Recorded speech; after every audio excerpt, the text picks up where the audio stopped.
In a surprising moment that has reignited discussions about the inner workings of the British royal family, Princess Kate recently made headlines when she appeared to refuse to curtsy to Queen Camilla during a high-profile public event. The incident, caught on camera, has led to widespread speculation about possible tensions between the two royal figures. As protocol usually requires the Princess of Wales to show deference to the Queen Consort with a curtsy, Kate's decision to bypass this traditional gesture has been viewed by some as a pointed act of defiance, possibly reflecting underlying discord within the royal household. This moment, though brief, has added a new layer to the ongoing narrative surrounding the dynamics and relationships among the senior members of the monarchy. If you look at the coronation footage as the King and Queen leave the thrones and head for the exit of Westminster Abbey on the coronation Saturday, you'll see that everyone bows and curtsies to the King, and no one moves a limb, a muscle, when Camilla passes. And that was because they were angry with Camilla. Camilla brought 20 Parker Bowleses to the coronation. There were 4 Middletons. All the people that helped Camilla get the crown on her head were excluded from that coronation, and they were furious. And not only that, Kate and William were angry too. And that anger, of course, Harry was angry, that anger went right through that small part of the congregation by the throne, by the centre of Westminster Abbey. Princess Kate's refusal to curtsy to Queen Camilla during a recent public event has become a focal point of royal watchers and media alike, triggering a wave of speculation about what might be going on behind the closed doors of the British royal family. This incident, while seemingly minor, has brought to light the complexities of royal protocol, the relationships between senior royals, and the public's fascination with even the smallest gestures within the monarchy. For centuries, the British royal family has been steeped in tradition, with every move, gesture, and word often carrying significant weight. The act of curtsying, in particular, is more than just a polite gesture. It is a deeply symbolic act of respect and acknowledgement of rank within the royal hierarchy. The sight of Princess Kate, the wife of the future king, choosing not to curtsy to the current queen consort, was therefore a moment loaded with potential meaning. Observers at the event noted that as the royal family gathered, there was a palpable tension in the air. All eyes were on Kate as she approached Queen Camilla. Traditionally, as the Princess of Wales, Kate would be expected to show deference to Camilla, who, as queen consort, holds a higher rank. However, instead of the customary curtsy, Kate merely nodded politely before continuing on her way. The deviation from protocol was subtle, but in the world of royalty, where every gesture is scrutinized, it was enough to set off a flurry of rumors and discussions. Some insiders suggest that Kate's decision may have been influenced by a series of recent events that have strained her relationship with Camilla.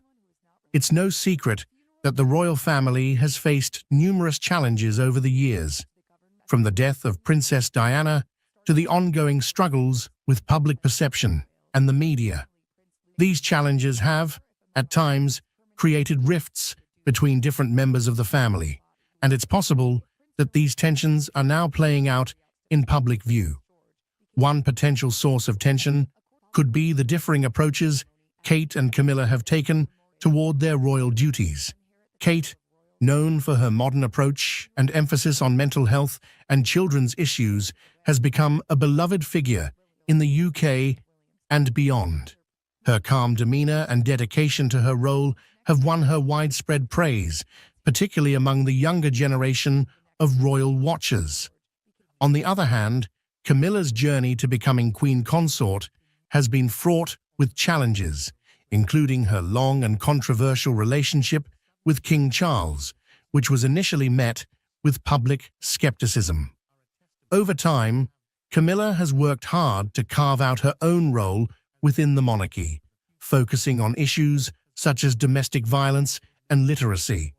Despite their different approaches, both women are united by their commitment to the monarchy and their families. However, the recent incident suggests that there may be underlying differences in how they view their roles and each other. Some sources close to the royal family have hinted that there may have been disagreements over how certain royal duties should be handled or how public appearances should be managed, leading to a build-up of tension that finally surfaced in this public moment. This isn't the first time that the British royal family has found itself at the center of public scrutiny due to interpersonal dynamics. The relationship between Queen Elizabeth II and Princess Diana, for example, was often portrayed as complex, with Diana's popularity and modern approach sometimes clashing with the traditionalism of the monarchy.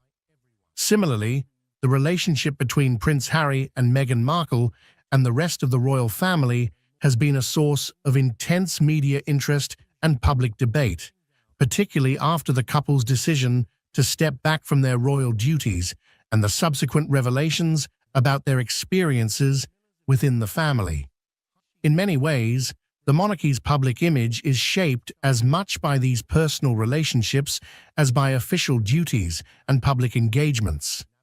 The British public, and indeed people around the world, have a deep fascination with the royal family, viewing them not just as leaders, but as symbols of continuity, tradition, and national identity. As such, any sign of discord or deviation from the norm within the family is often magnified, leading to intense speculation and debate. The incident involving Kate and Camilla has also highlighted the challenges that come with navigating the complex world of royal protocol. While the rules and traditions of the monarchy are designed to maintain order and respect, they can also be a source of tension, particularly when personal feelings come into play. In this case, Kate's decision not to curtsy may have been a way of asserting her own identity and independence within the rigid structure of the royal family. The British royal family, with all its grandeur and tradition, is often seen as a symbol of continuity and stability in a rapidly changing world. Yet incidents like the one involving Princess Kate and Queen Camilla reveal the human side of this storied institution, where personal relationships and emotions intersect with the demands of duty and protocol. The refusal to curtsy might seem like a small act, but in the context of royal life, it carries significant weight, shedding light on the complexities and challenges that come with being part of such a unique and scrutinized family. As the public and media continue to speculate on the meaning behind this moment, it serves as a reminder that the royals, despite their elevated status, are not immune to the intricacies of personal dynamics. The balance between upholding tradition and navigating modern relationships is a delicate one, and this incident underscores the ongoing evolution of the monarchy as it seeks to remain relevant in the 21st century. In the coming years, as Kate and other younger royals take on more prominent roles, moments like these will likely shape how they are perceived both within the family and by the public. Will they adhere strictly to tradition, or will they seek to redefine their roles in a way that reflects their own values and the changing expectations of society? The answer to this question will play a crucial role in determining the future of the monarchy. For now, this incident stands as a moment of reflection, not just for the royal family, but for all who follow their story. It highlights the ongoing tension between personal feelings and public expectations, a theme that has run through the history of the British monarchy. As the world watches how this situation unfolds, it will be interesting to see how the royal family navigates this latest challenge and what it reveals about the future direction of the institution. Ultimately, the story of the British royal family is one of endurance, adaptation, and the constant balancing act between tradition and change. In a shocking turn of events, King Charles III has stepped down from his role as the monarch of the British royal family. This unprecedented move has sent shockwaves through the United Kingdom and around the world. Camilla, Queen Consort, has reportedly been deeply affected by this development, with sources close to the palace describing her as being in tears. This decision marks a significant moment in British history, altering the future of the monarchy in ways that were previously unimaginable. The announcement came after a series of private meetings within the royal family, leading to the king's official abdication. The news of King Charles III stepping down as the monarch of the British royal family has reverberated across the globe, marking a historic moment in the centuries-old institution. This decision, which has taken many by surprise, was made following a series of private discussions within the royal family. The gravity of the situation is evident, as sources close to Buckingham Palace have revealed that Queen Consort Camilla has been deeply moved by the decision, with reports indicating that she has been brought to tears by the turn of events. King Charles' decision to abdicate has not only shaken the foundations of the monarchy, but has also left the public and royal watchers in a state of disbelief. After years of waiting in the wings, as the heir apparent, Charles ascended to the throne, following the passing of Queen Elizabeth II. His reign, though short, has been marked by attempts to modernize the monarchy and address the changing dynamics of British society. However, his decision to step down comes as a significant departure from royal tradition, where abdications are rare and often carry considerable implications. In the days leading up to the announcement, there were whispers of tension and uncertainty within the royal household. Insiders have suggested that Charles faced mounting pressure, both from within the family and from external forces, to reconsider his role. The king's health, public opinion, and the future of the monarchy were reportedly central to these discussions. Despite the challenges, many believed that Charles would continue to fulfill his duties as monarch. However, the final decision to abdicate indicates the weight of the considerations he had to bear. Camilla, who has stood by Charles's side for decades, is said to have been particularly affected by the decision. As Queen Consort, she has faced her own share of public scrutiny and challenges. The prospect of Charles stepping down from the throne has added a personal dimension to the situation, amplifying the emotional toll it has taken on her. Those close to the couple have described Camilla as being visibly distressed, struggling to come to terms with the new reality of their lives. Her tears are a testament to the profound impact this decision has had on those within the royal circle. The implications of King Charles's abdication are vast and complex. For the royal family, it means a sudden shift in the line of succession, with Prince William now poised to take on the role of king sooner than anticipated. This change is likely to have far-reaching consequences for the monarchy, as William's vision for the future may differ significantly from that of his father. The British public, too, is grappling with the news, as they come to terms with the idea of another transition in leadership so soon after the passing of Queen Elizabeth. Internationally, the decision has prompted reactions from world leaders and royal families across the globe. The British monarchy has long been a symbol of continuity and stability, and the abdication of a sitting monarch is a rare and significant event. Allies and observers alike are now closely watching the developments in the UK, seeking to understand the motivations behind Charles's decision and what it means for the future of one of the world's most well-known institutions. In the wake of the announcement, the media has been abuzz with speculation and analysis. Commentators are dissecting the potential reasons behind the king's abdication, from personal health concerns to the desire to pave the way for a younger generation of leadership. For centuries, the British monarchy has stood as a pillar of continuity, heritage, and a sense of collective identity. Its traditions have been woven into the fabric of the nation, offering a reminder of time-honored ceremonies, elaborate protocols, and the enduring institution of royalty.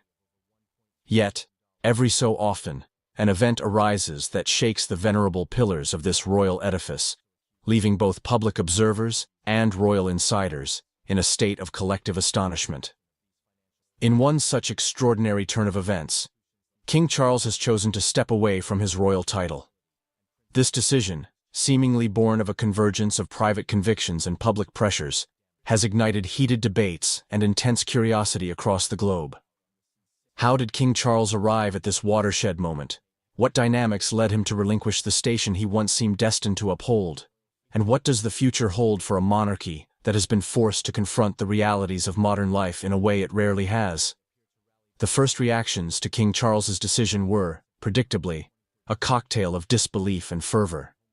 Royal watchers, the media, and the public at large struggled to reconcile the image of Charles as the face of established ceremony with a new vision of him stepping away from a role that has defined him for so many years. Some wondered if his choice was motivated by personal longing, a desire to forge a life unencumbered by ceremonial trappings, while others speculated that this step was part of a broader realignment within the monarchy itself, signaling that even the grandest institutions are not immune to the imperatives of changing times. All at once, questions flooded every corner of public discourse. Was this an attempt on King Charles's part to modernize the monarchy from within, or was it evidence of private struggles made public? Could it be a bid to protect his own mental or emotional well-being, or a response to the friction created by competing visions within the royal family? These layers of speculation did little to quell the public's thirst for clarity. Official statements were spare in detail, providing enough information to confirm the essential facts, but leaving ample space for rumors to flourish. Royal correspondents swarmed to glean any hint of hidden motives, turning an already complicated situation into a maze of theories, counter-theories, and endless commentary.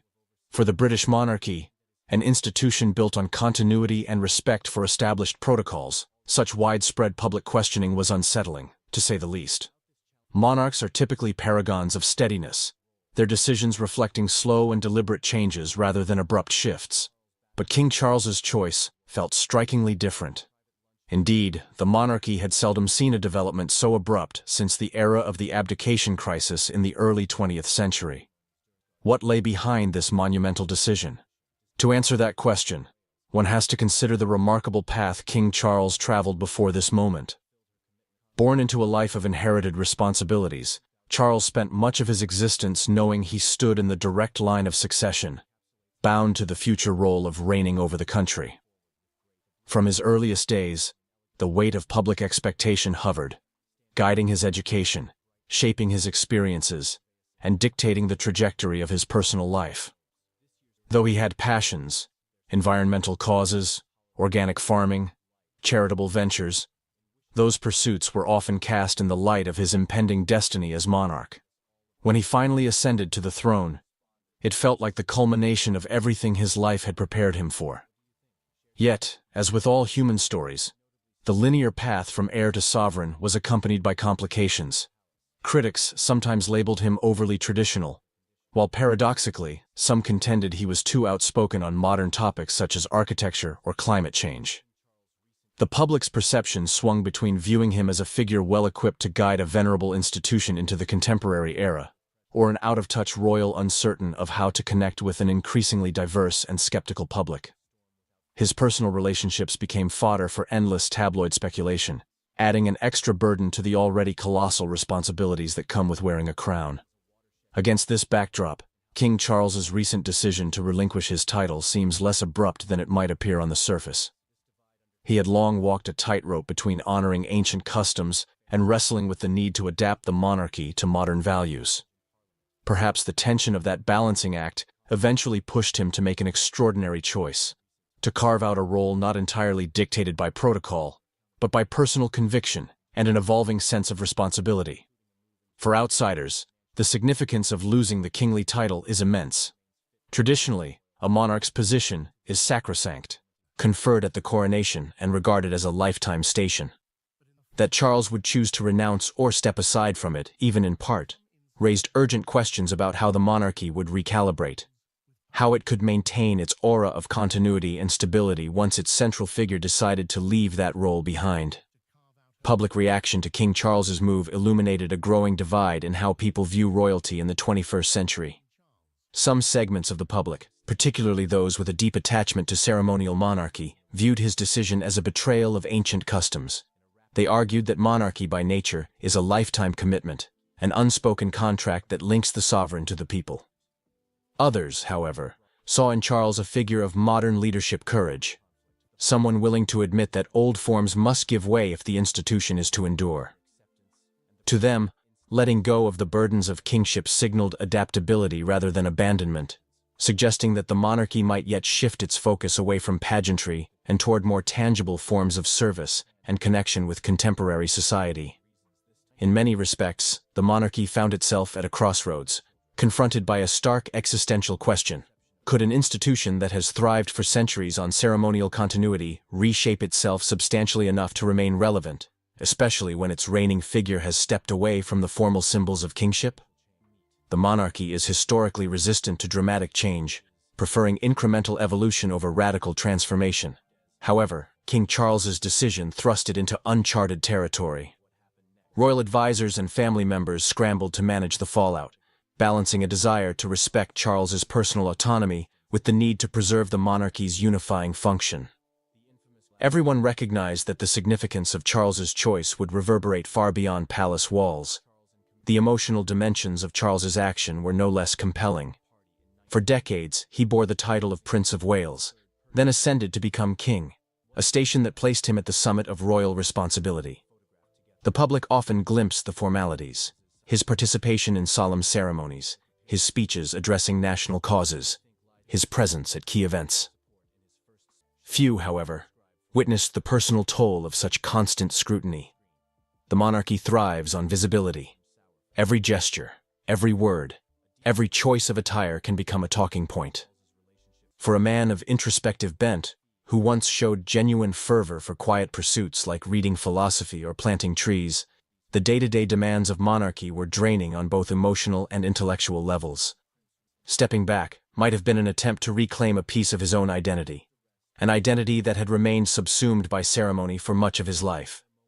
Observers also note that King Charles's choice may have been deeply influenced by the example of others within the family and beyond. Modern royals like William and Catherine have already shown a flair for embracing new forms of outreach, social media, and more casual public encounters, arguably broadening the monarchy's appeal. Might Charles have felt overshadowed by the ease with which the younger generation navigates the digital age, or possibly inspired by the notion that monarchy can be flexible? Moreover, one can't discount the impact of global conversations about mental health, personal fulfillment, and the challenges posed by relentless public gaze. Charles might have wanted to set a precedent, that it's permissible even for royalty to choose personal well-being over unyielding tradition. Speculations aside, the immediate ripple effects were profound. First and foremost, the monarchy's protocols had to be re-examined. If Charles is no longer king in the formal sense, who stands at the helm of the institution? Is the heir presumptive automatically installed, or does a caretaker figure step in, pending formalities? The line of succession is ordinarily a rigid sequence, but Charles's voluntary relinquishment tested that rigidity. Was his departure final or partial, and what does it mean for the global network of Commonwealth realms that once recognized him as their sovereign? These details needed to be clarified promptly to forestall any constitutional vacuum or public confusion.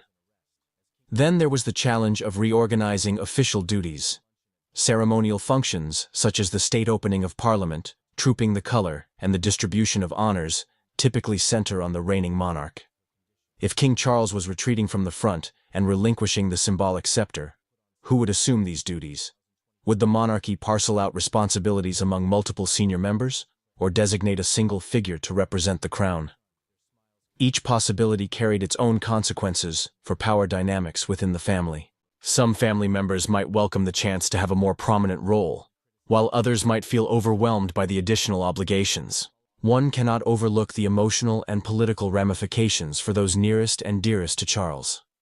Figures like Queen Camilla, often seen as his staunchest ally, faced the delicate task of supporting his personal decision, while also honoring the monarchy's collective needs. Rose Hanbury's name has long held a special resonance in British aristocratic circles, her life seemingly woven from threads of tradition, legacy, and a hint of quiet rebellion.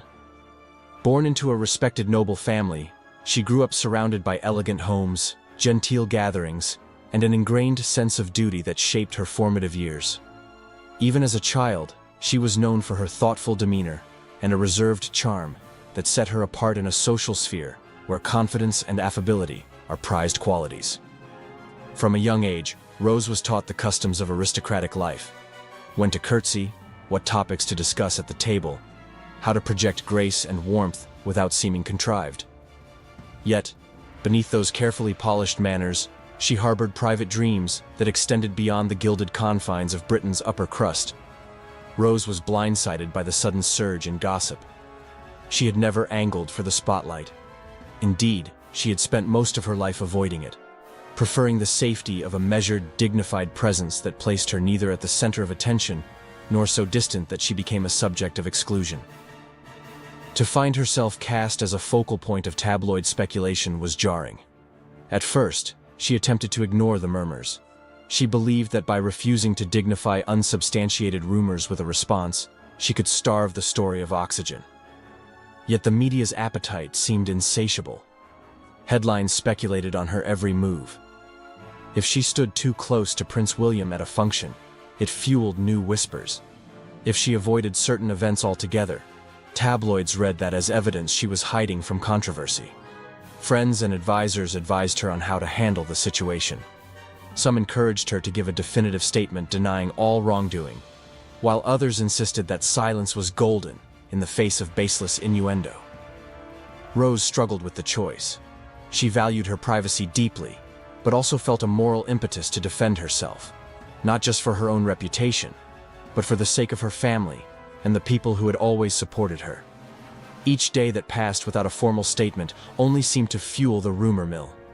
At the same time, every new rumor or tabloid headline left her feeling more invaded, as if her personal life, so carefully guarded, was being stripped bare for public entertainment.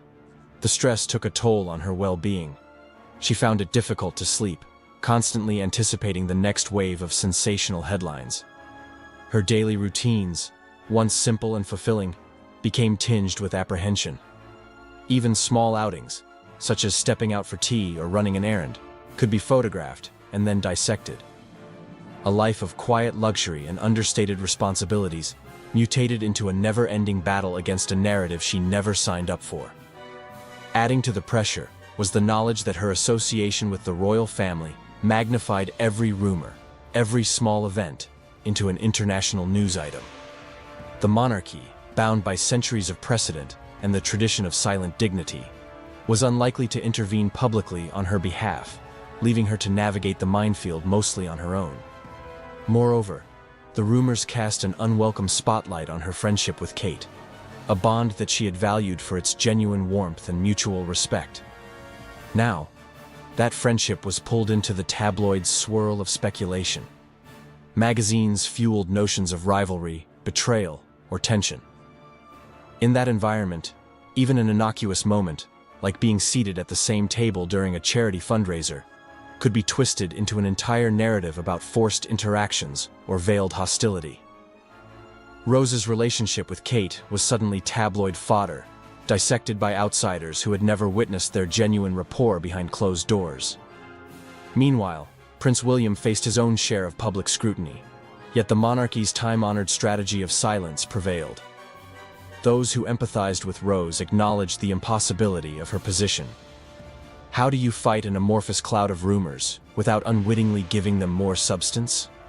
How do you retain your dignity when every attempt to set the record straight can be misconstrued as proof of guilt?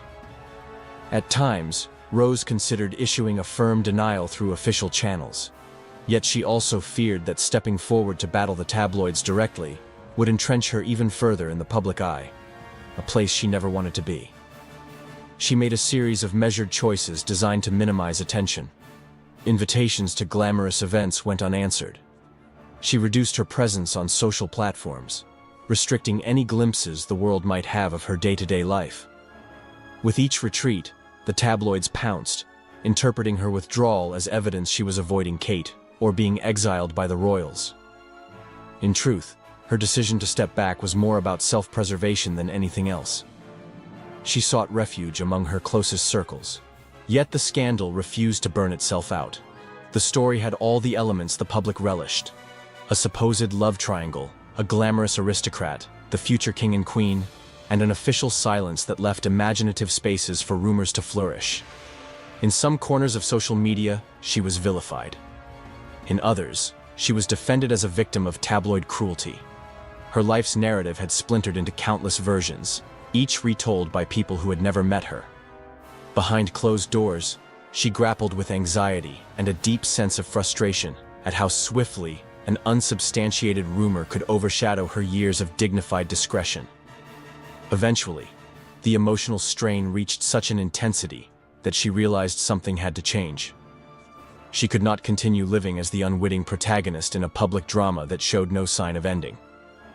After much deliberation, she decided to take a decisive step, a formal announcement that she would step away from public life. The statement came through a single, carefully worded communication to a well-regarded British paper that had historically treated her with at least a modicum of fairness. She explained that she valued her privacy, that the speculation had taken a personal toll, and that she intended to focus on her family and personal pursuits away from the Klieg lights of paparazzi and endless gossip. The media reception was immediate and intense, as expected. Some outlets interpreted her announcement as tantamount to an admission that she had something to hide. Others claimed she was being bullied out of her rightful social circles by an unrelenting rumor mill. More sympathetic voices framed her departure as a courageous act of self-defense, a measured refusal to let public scrutiny consume her life. Rose, now resolute in her choice, refused to be drawn into further commentary. For her, stepping away was not about winning an argument or feeding a controversy. It was about preserving her well-being and reasserting a control she felt had been snatched from her. Over the following months, she began the practical work of retreating from the public arena. She scaled back her participation in aristocratic events, politely declining invitations that would have placed her in the direct line of tabloid attention. She also shifted her philanthropic energies towards smaller charities and organizations where she could contribute more discreetly.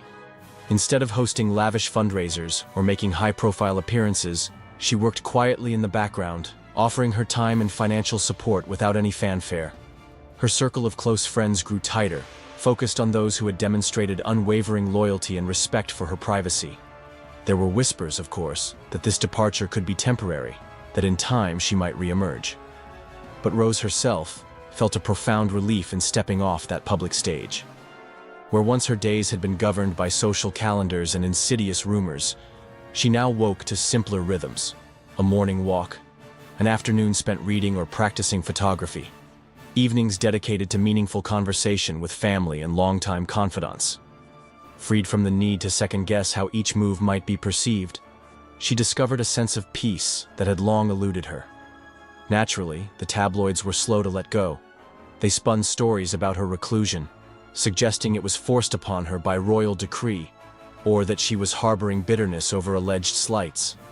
But as time passed, and she consistently refused to re-engage, the appetite for new material about her dwindled. Other controversies arose to occupy the front pages, and the ceaseless churn of celebrity news found fresh subjects. Gradually, Rose's name became less frequent in the columns. Whenever it did surface, it was little more than a footnote, an echo of a once sensational storyline that people had largely moved on from. Meanwhile, within the royal family, the fallout took a subtler form. Kate carried on with her duties, sometimes facing questions about Rose that she politely sidestepped. Prince William, adhering to protocol, remained silent. In official settings, neither mention nor hint of the rumors was ever made. Palace aides presumably noted that the silent strategy seemed effective, And from the monarchy's perspective, the entire ordeal was best left to fade from collective memory. While no public statement was ever issued on behalf of the royals to clarify the true nature of Rose's connection to them, their unwavering silence was itself a statement that they did not deem the rumor worth acknowledging. Behind the scenes, there were quiet regrets. Kate was said to mourn the carefree closeness she had once shared with Rose, a friendship tested and strained by the swirl of unwanted attention. Those who knew the two women personally understood that whatever tensions had arisen, the root cause was never real enmity, but rather the media's compulsion to pit them against each other. But high-profile lives leave little room for clarifications, especially when clarifications might only perpetuate the gossip cycle. Thus, both women moved forward, carving separate paths in a world that had often thrust them together in ways they never orchestrated.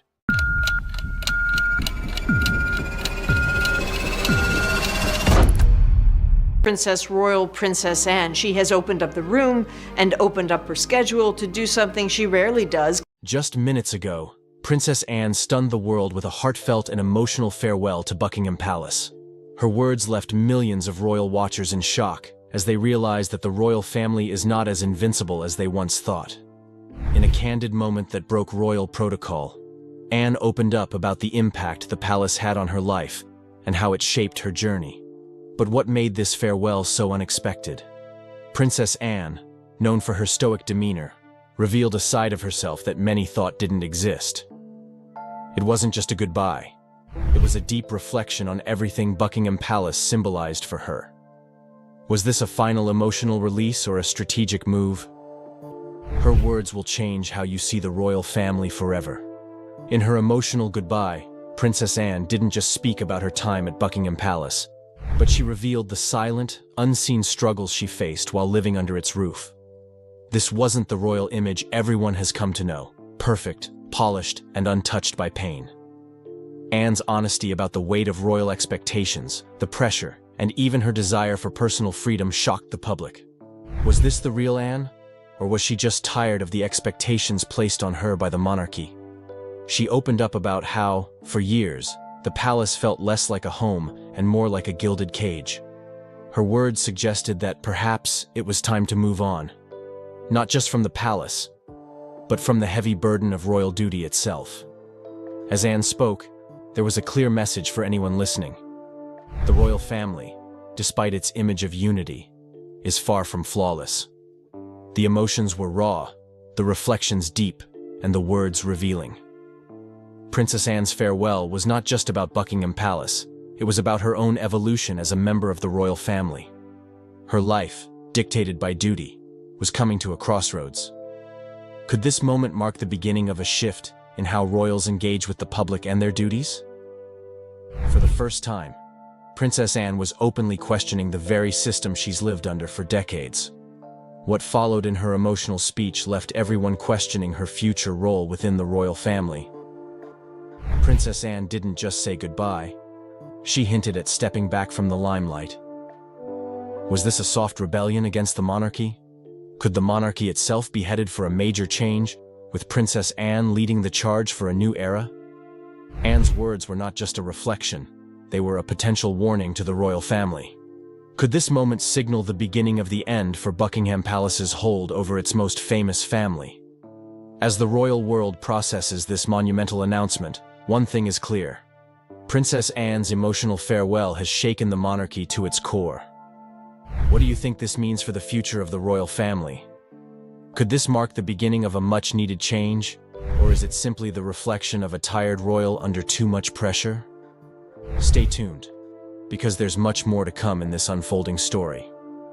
The secret behind Princess Anne's decision to leave Buckingham Palace will shock you. What made Princess Anne decide to bid farewell to Buckingham Palace?